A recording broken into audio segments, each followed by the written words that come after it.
Oi, oi, oi! Paz, meus amigos, tudo bem com vocês? No vídeo de hoje eu gostaria de conversar com vocês sobre a parábola do semeador. Essa parábola que a gente sempre usa em evangelismos, ou cultos evangelísticos no domingo, enfim, a gente sempre usa mais essa parábola para evangelizar aqueles que ainda não se renderam a Jesus Cristo. No entanto, será que essa parábola também não é para nós?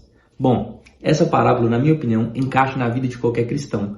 Até porque, dependendo do tempo, do momento em que você está vivendo, das circunstâncias que você está vivendo, ela acaba lendo o seu coração e te deixando nu diante de Deus. E a gente precisa fazer uma autoanálise sincera, não é verdade? A gente precisa entender que a parábola foi dada por Deus tanto para ocultar a verdade de alguns, quanto para revelar a verdade para outros. Por quê? Porque a verdade, ela traz consigo a responsabilidade. Então, o fato de Deus ocultar a verdade de alguns na verdade, a misericórdia dele. Porque se ele traz a revelação e essa pessoa não obedece, isso vai dar ruim para ela. Por quê? Por causa da verdade, ela traz consigo uma responsabilidade da gente cumprir aquilo. Lembra, a palavra de Deus diz assim, o oculto pertence ao Senhor, nosso Deus, mas a revelação pertence a nós e aos nossos filhos para que nós cumpramos todas as palavras desse livro. Está lá em Deuteronômio 29, 29. Então, o que foi revelado é para nós cumprirmos. Então, se nos é revelada a verdade, nós precisamos ter a responsabilidade de cumprir com aquilo. Se a gente não cumpre, vem o julgamento. Então, a parábola era para isso. Ocultava as verdades de alguns e revelava a verdade de outros. Ok? Então, com isso em mente, eu queria que a gente gastasse um tempinho aqui lendo. Marcos capítulo 4, versículo 2 diz: Ele, no caso Jesus, lhes ensinava muitas coisas por parábolas, dizendo em seu ensino: escutem atentamente. O semeador saiu a semear. Aconteceu que enquanto eles semeavam, uma parte caiu à beira do caminho, e as aves vieram e a comeram. Outra parte caiu em terreno pedregoso, onde não havia muita terra, e logo brotou, porque a terra não era profunda. Mas quando saiu o sol, a planta se queimou e secou, porque não tinha raiz. Outra parte caiu entre os espinhos, que cresceram e a sufocaram, de forma que ela não deu fruto. Ora, ainda outra caiu em boa terra e deu boa colheita, germinando e crescendo, de modo que produziu 30, 60 e 100 vezes mais. E acrescentou: aqueles que têm ouvido para ouvir, ouçam.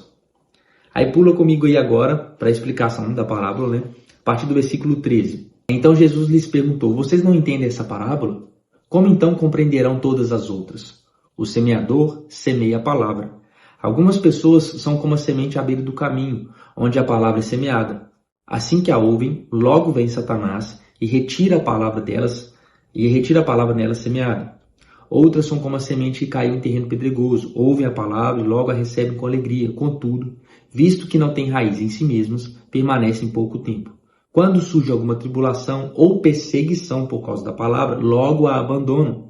Outras são como aquelas que foram semeadas entre os espinhos, ouvem a palavra, mas quando chegam as preocupações dessa vida, o engano das riquezas e os anseios por outras coisas, sufocam a palavra e ela se torna infrutífera. As que foram semeadas em boa terra são aquelas que ouvem a palavra e a aceitam, e que produzem uma colheita de 30, 60 e 100 por um. Aí pula comigo lá para o versículo 24. Considerem atentamente o que vocês estão ouvindo, continuou ele. A medida com que medirem será usada como medida para vocês, e mais ainda será acrescentada a vocês. Pois ao que tem, mais lhe será dado. Ao que não tem, até o que tem, lhe será retirado. Vamos por parte? Vamos colocar assim, parte 1, versículo 13, a explicação. Então Jesus lhe perguntou: vocês não entendem essa parábola? Como então compreenderão todas as outras? A primeira coisa que a gente tem que entender aqui é que entender essa parábola te posiciona para entender todas as outras. Foi isso que Jesus está perguntando aqui. Se vocês não entendem essa, como que vocês vão entender todas as outras que eu ainda vou contar? Por quê? Por que entender essa parábola te posiciona para entender todas as outras? Porque essa parábola está falando a respeito da palavra de Deus. E a palavra de Deus é uma pessoa. Se você se abre para um relacionamento com a palavra, ou seja, você se abre para um relacionamento com uma pessoa. Se você zela pela palavra de Deus, você abre o seu coração para zelar por um relacionamento com uma pessoa, porque Jesus é a palavra.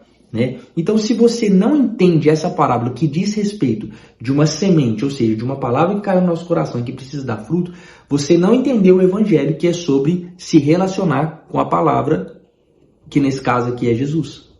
Então, se você não entende que o evangelho é se relacionar com Jesus, como que você vai entender todas as outras? Porque todas as outras têm que passar pelo crivo da palavra. Jesus já começou dando uma chave aqui. você precisa entender essa parábola aqui para que você consiga entender todas as outras. Ponto 2, versículo 14 e 15. O semeador semeia a palavra. Algumas pessoas são como a semente à beira do caminho, onde a palavra é semeada. Logo que a ouvem, Satanás vem e retira a palavra nela semeada. Olha que interessante. A palavra é semeada, mas quando não tem entendimento, o inimigo retira aquela palavra do coração da pessoa para que aquela palavra então não dê fruto. Ou seja, é a compreensão da palavra de Deus que permite com que essas sementes frutifiquem em nosso coração. E esse entendimento não é só intelectual. Esse entendimento diz respeito aos 5 sentidos. Ou seja, você precisa ter uma experiência com a palavra de Deus, uma experiência com o próprio Deus através da sua palavra, através do Espírito Santo. Se você não tem isso, não se torna pessoal, não se torna seu. Porque ninguém pode te roubar essa experiência com Deus. Então, esse entendimento, obviamente, ele é acompanhado de raciocínio, né? Mas ele não pode ficar só no intelecto. Ele precisa descer para o coração. Por isso que o inimigo ele consegue roubar a fé de muita gente. A palavra de Deus é semeada no coração dessas pessoas, mas essas pessoas não abrem o coração para ter uma experiência com Deus ali. Elas querem tratar aquilo apenas no campo do intelecto. E aquela palavra, então, não desce para o coração delas. Mas aí fica uma dica também. Sempre que Jesus começar a liberar uma palavra sobre sua vida, você precisa procurar entender aquilo. Você não pode deixar, tipo assim, depois não entendi não, deixa pra lá. Não é assim que funciona. Se é Deus que está falando, se é Jesus que liberou uma palavra sobre o seu coração, por mais que você ainda não entenda, se eu fosse você, eu cavaria até achar a pepita de ouro nisso aí. Pelo menos é assim quando Deus fala comigo. Quando Deus libera uma palavra para mim, eu continuo orando e continuo lendo e continuo pesquisando por aquilo e continuo orando, jejuando, até que eu entenda plenamente aquilo que Deus quer falar comigo. Porque Ele liberou uma palavra. Eu preciso entender aquilo, senão o maligno vai roubar aquilo que Deus está falando no meu coração. Muitos de nós desistiu de alguns assuntos que Deus liberou, que Deus queria iniciar uma conversa conosco, só porque não entendeu.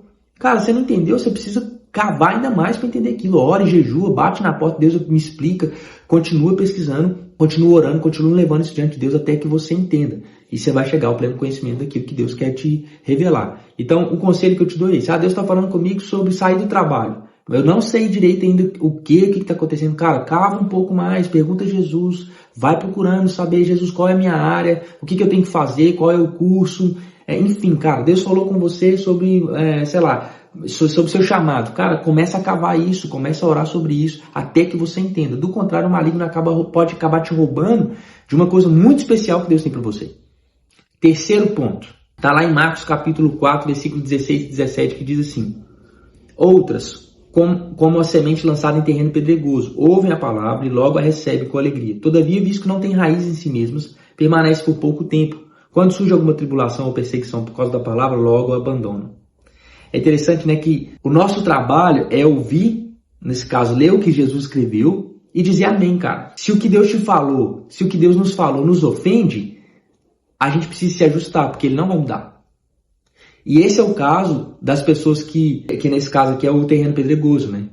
A semente caiu no terreno pedregoso e até deu um brotinho, mas como ela não tinha raiz em si mesma, ela acabou morrendo. Ou seja, a pessoa se rende a Cristo Jesus, mas chega um momento do evangelho que a perseguição começa a surgir por causa da palavra. As dificuldades começam a surgir. E eu vou te falar uma coisa, a palavra de Deus ela precisa ter oposição. Porque você precisa ter opção de obedecer a palavra de Deus ou não. Porque Deus pode até te dar um presente, por exemplo, aleatoriamente. Ele pode te dar, Ele é Deus, ele é gracioso. Mas é do caráter de Deus ser um pai que sabe recompensar os seus filhos pela sua obediência. Deuteronômio 28 está aí por causa disso. Inclusive, Hebreus capítulo 11, versículo 6 fala assim: aqueles que creem devem crer que Ele existe e que Ele é galardoador dos que o buscam. E normalmente a gente não chega nesse lugar do galardão, do presente, por exemplo, embora a gente não obedeça por isso, mas é uma ótima vantagem a gente saber que tem esse efeito colateral, né? De Deus nos abençoar. Abençoar aqueles que perseveram, aqueles que obedecem até o fim. É do caráter de Deus abençoar aquele que obedece, embora a gente não faça por isso, a gente faça A ideia de Deus é a gente fazer por amor, né? Fazer por obediência, fazer em resposta ao que ele já fez por nós. A palavra de Deus, então, ela precisa ter oposição. Então, muitas vezes as pessoas saem fora do evangelho justamente porque começa a ficar difícil. Mas quando começa a ficar difícil, é a hora da gente perseverar e mostrar para Deus que a gente tá ok, tá disposto a ficar até o fim, de amar ele até ao fim, até porque o nosso exemplo é Jesus Cristo. Então muita gente começa a desistir quando começa a vir perseguição, começa a vir zoação, começa a vir zombação, ou então começa a vir mesmo tribulação mesmo, é demônio atacando tudo quanto é lugar, o pau quebrando, você ora e tudo que você vê é guerra, tá difícil, aí parece que o cara aceita Jesus, circunstâncias financeiras parece que dá uma piorada, o cara aceita Jesus Cristo, aí de repente a vida na saúde dá uma estabilizada, enfim, aí começa a vir um monte de tribulação, um monte de coisa. Por quê? Só porque você está firme na palavra, só porque você resolveu ser fiel ao Senhor. Como foi com Jó, não é verdade? Foi assim, Satanás pediu para tocar em Jó, justamente porque Jó era fiel ao Senhor. Você, ele é fiel, então vamos dar uma piorada na vida dele então. Tira tudo que ele tem para você ver se ele vai continuar sendo fiel. E ele continuou sendo fiel. Aí depois falou, então deixa eu tocar na vida dele então. Tocar na pele dele, vamos ver. Quero ver se ele vai continuar servindo o Senhor. E ele continuou. Então a ideia de Deus é essa, que a gente possa ser enraizado no Senhor, na palavra do Senhor. No reino de Deus, o sistema de raízes é mais importante que o sistema de frutos. Às vezes, com pouco tempo de evangelho ali, o cara está empolgado, está animado, ele até dá um fruto, massa, bacana. Mas eu quero ver se você vai permanecer. Inclusive, o que chamou a atenção de Moisés na sarça ardente não foi o fato dela pegar fogo, foi o fato dela não se apagar. Porque, se você não sabe, a sarça pegar fogo no deserto é comum, isso acontece. Mas o fato dela não se apagar, aí é incomum. O que chama a atenção de Deus não é dar um fruto rápido, mas é o fato de permanecer. A gente precisa permanecer, irmão, independente do que está acontecendo, independente do que houve, independente da tribulação, da perseguição que está acontecendo, a gente precisa permanecer fiel ao Senhor. Eu me lembro de um caso recente, inclusive, de um pastor que perdeu sua esposa e olha que massa essa história. Ele perdeu sua esposa e já é um senhor e ele fez o velório lá, aconteceu o velório e tal, e um dia depois, acho que foi logo depois do velório, ele saiu para pregar numa igreja e aí o pessoal falou, tá doido, você acabou de perder sua esposa, você vai curtir seu luto, pode chorar, tá tudo bem, não precisa ir pregar agora, fique em paz. Daí ele respondeu assim, gente, vocês têm que entender uma coisa, no céu eu não vou ter tribulação, no céu eu não vou ter choro, no céu eu não vou ter dor, no céu eu não tenho que perseverar, nada disso. A oportunidade que eu tenho de oferecer minha dor, minha perseverança ao Senhor como culto é aqui e agora. Dá licença, eu vou pregar assim. Isso ministra muito ao nosso coração, porque o cara foi fiel até no pior momento ali de dor dele, e não que ele seria infiel em não pregar ali, estava tudo bem, mas ele entendeu tanto, ele é tão enraizado em Cristo Jesus, que no seu pior momento ele ainda assim queria servir o Senhor. É sobre isso, nós não podemos ser esse terreno pedregoso, onde a palavra de Deus cai, aí Deus fala com a gente, aí quando surge uma tribulaçãozinha, aí a gente quer sair fora. Sai fora, né? Sai fora não, permaneça. Permaneça no Senhor, cara. Quarto ponto. Vamos lá. Marcos capítulo 4, versículo 18 e 19. Outras ainda, como a semente lançada entre espinhos, ouvem a palavra, mas quando chegam as preocupações dessa vida, o engano das riquezas e os anseios por outras coisas, sufocam a palavra, tornando-a infrutífera. Se por um lado a palavra de Deus precisa ter oposição, a palavra de Deus também precisa ter concorrente, irmão. É verdade. Às vezes as pessoas falam assim, ô Guto, cara, como é que eu faço? Eu tô completamente sem tempo, cara. Eu tenho que estudar, eu tenho que trabalhar, eu não tô tendo tempo para buscar o Senhor. Como que eu faço? Buscar o reino de Deus e a sua justiça em primeiro lugar. E as demais coisas lhe serão acrescentadas. Ah, mas eu tô sem tempo, cara. Tudo bem que agora talvez você não consiga dar quantidade de tempo, mas qualidade de tempo todos nós podemos dar. Às vezes tudo que você tem ali é meia hora, mas é a meia hora qualitativa. Coloca o celular no modo avião e ali você está só com o Senhor. Mas o que nós precisamos entender é que a prioridade é o Senhor. Não tente encaixar o Senhor na sua agenda. Encaixa a sua agenda no Senhor, cara. Porque esse é o mandamento, é buscar em primeiro lugar. Então assim, eu não estou tendo tempo, eu estou trabalhando. Eu entendo que existem circunstâncias e estações da vida onde a gente precisa realmente se dedicar mais, né, ao estudo, se dedicar mais ao trabalho, talvez aí à maternidade. A gente entende tudo isso. No entanto, a palavra de Deus fala que é buscar em primeiro lugar o seu reino e a sua justiça. Por que Jesus colocou buscar o seu reino e a sua justiça em primeiro lugar, primeiro do que as necessidades básicas? Justamente porque a nossa maior necessidade básica é Ele. Essas coisas concorrem, que é o prazer, que é a necessidade, que é o estudo, que é o trabalho. Tudo isso concorre com a palavra de Deus no nosso coração. Mas nós precisamos escolher, irmão, que lugar de prioridade que nós vamos dar para a palavra de Deus. Ela vai ser a primeira? Se você vai tentar encaixar a palavra de Deus no seu dia, ou você vai encaixar o seu dia, sua agenda na palavra de Deus? Você precisa escolher que terreno você é. E por fim, deu aquela que deu fruto, né? E todo mundo sabe que é aquele que perseverou, que é aquele que deu certo, que frutificou 30, 60, 100 por 1, ou seja, aquele que ouviu e obedeceu a palavra de Deus. No versículo 23, ele até fala assim, se alguém tem ouvidos para ouvir, ouça. Então, ouvir com os ouvidos é completamente diferente de ouvir com o coração. A ideia de Deus, o objetivo de Deus é que a gente ouça com o nosso coração. Ouvir com o coração significa ouvir e obedecer. Não é à toa que a palavra ouvir no original significa tanto ouvir quanto obedecer. Porque a ideia de Deus é que quando nós pararmos para ouvirmos, nós também o obedeçamos. Bom, e para finalizar, capítulo 4, versículo 24 e 25 diz assim, considerem atentamente o que vocês estão ouvindo. Continuou ele, com a medida com que medirem, vocês serão medidos. E ainda mais acrescentarão para vocês. A quem tiver, mais lhe será dado. De quem não tiver, até o que tem, lhe será tirado. Muitas vezes nós vemos uma pessoa, um cristão, com revelação contínua. Já percebeu isso? O cara tem sempre uma história com Deus, um testemunho. E muita gente considera isso um dom. Né? Ao ponto de algumas pessoas falarem assim, coloca a mão na minha cabeça aqui e transfere esse dom de intimidade, esse dom de revelação para mim.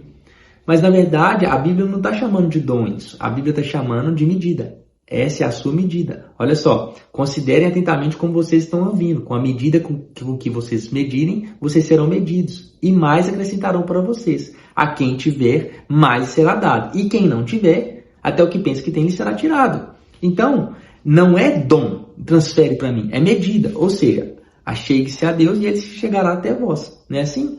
Medida fala de quantidade, altura. E medida também fala de qualidade. Mas, vou te dar um exemplo negativo aqui. Existe, por exemplo, uma pessoa que você chega no trabalho e vamos supor que o Joãozinho é fofoqueiro. E ele chega no trabalho, essa é a medida dele. Ele gosta de uma fofoca, ele gosta de um fuxico, ama. E ele chega no trabalho, ele é novo lá, é o primeiro dia dele lá.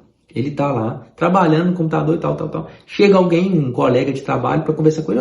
Bem-vindo, que não sei o quê. Aqui, deixa eu te contar, o chefe é tal. E já começa a fofoca. O Joãozinho nunca viu esse cara na vida, e no primeiro dia de trabalho ali, já veio fofoca para ele. Por quê? Porque a medida com que ele mede, ele também é medido. Porque aquilo que você valoriza, você atrai. Essa é a sua medida. Então, se você gosta de fofoca, pode ser seu primeiro dia de trabalho, vai chegar fofoca para você. Pode ser na igreja, irmão. Mudou de igreja, você gosta de fofoca? Quando você chegar na igreja, você vai ficar sabendo de fofoca.